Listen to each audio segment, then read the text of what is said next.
అమ్మ ప్రియా, ఎలా ఉన్నావమ్మా? బానే ఉన్నానమ్మా. మీరెలా ఉన్నారు? మేం బాగానే ఉన్నామమ్మా. నీకో విషయం చెప్దామని ఫోన్ చేశాం. ఏంటమ్మా? నీకు సీమంతం చేయాలని మీ అన్నయ్య వదిన ఆరాటపడుతున్నారమ్మా. అమ్మా? అవునమ్మా, మీ వదినైతే అస్సలు ఒప్పుకోవడం లేదు. అది కాదమ్మా, మన ఇంట్లో పరిస్థితులేమీ బాగాలేవు. పైగా అందరం నాన్నపోయిన దుఃఖంలో ఉన్నాము. ఇలాంటి సమయంలో నాకు శ్రీమంతం ఏంటమ్మా అర్థం లేకుండా. ఇప్పుడు ఇవన్నీ ఏమొద్దు. అసలు అసలు ఆ విషయం గురించి ఆలోచించకండమ్మా. అది కాదమ్మా. వద్దని చెప్తున్నాను కదమ్మా, అర్థం చేసుకోండి. చూడు ప్రియా, నువ్వు మా ఇంటి ఆడపడుచువి. నీకివన్నీ చేయటం మా బాధ్యత. నువ్వు అవునన్నా కాదన్నా సీమంతం చేయటం మా ధర్మం. అది కాదు వదినా. నువ్వింకేం మాట్లాడుకో. మేం వెంటనే అక్కడికి వస్తున్నాం. నిన్ను తీసుకునే ఇక్కడికి వస్తాం.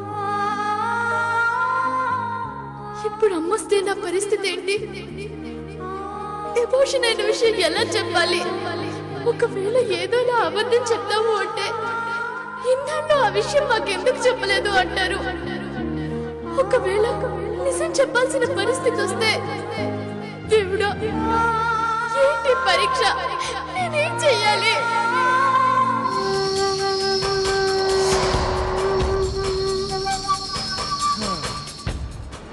నాకేదో ఫోన్ వచ్చి మాట్లాడదామని బయటికి వెళ్ళేసరికి ఈలోగా నువ్వు ఫోన్ మాట్లాడేస్తున్నావా? నేను రాగానే ఫోన్ పెట్టేసి టెన్షన్ పడుతున్నావంటే డెఫినెట్గా బాయ్ ఫ్రెండో లవరో అయి ఉంటారు. నా దగ్గర చాలా పెద్ద ప్లాన్ ఉందిలే కానీ ఎందుకు ఎవరు ఫోన్లో?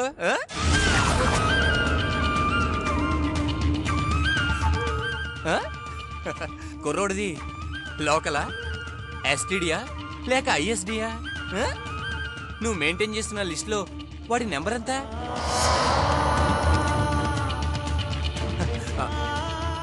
ఎంతకీ ఏం మాట్లాడుకున్నారు? ఈ రాత్రికి ఏ రెస్టారెంట్లో కలుద్దాం అనుకున్నారు? ఈ రాత్రి అంతా ఏ హోటల్లో ఎంజాయ్ చేద్దాం అనుకున్నారు?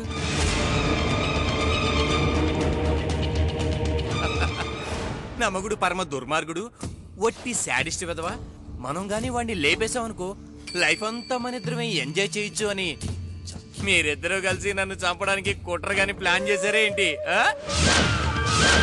లేచిపోవడాలు, పారిపోవడాలు లాంటి చేజింగ్ ఎమోషనల్ సీన్స్ మాత్రం క్రియేట్ చేయకు.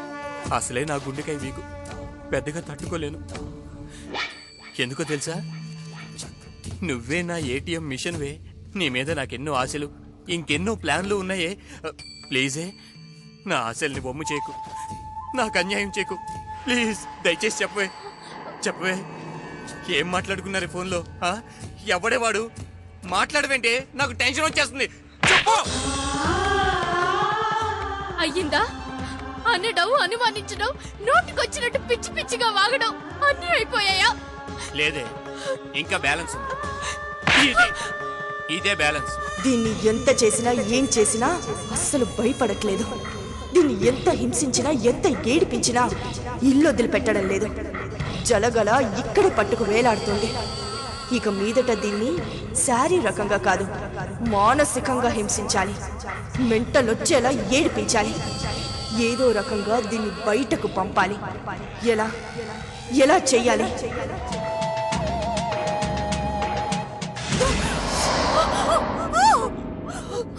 అయ్యో మంట! అయ్యయ్యో! ఏమండి? అయ్యయ్యో! ఏమండి? తొందరగా రండి, చంపేసింది బాబోయ్! ఏమండి? ఏమైంది సురేఖ? ఏమైంది? కాఫీ కాఫీ అడిగితే తీసుకొచ్చి వేడి వేడిది మొహం మీద పోసిందండి. లేదండి, తనే పోసుకుంది. కావాలని నా మీద చెప్తుంది. నిజమండి, నేను చెప్పేది నమ్మండి.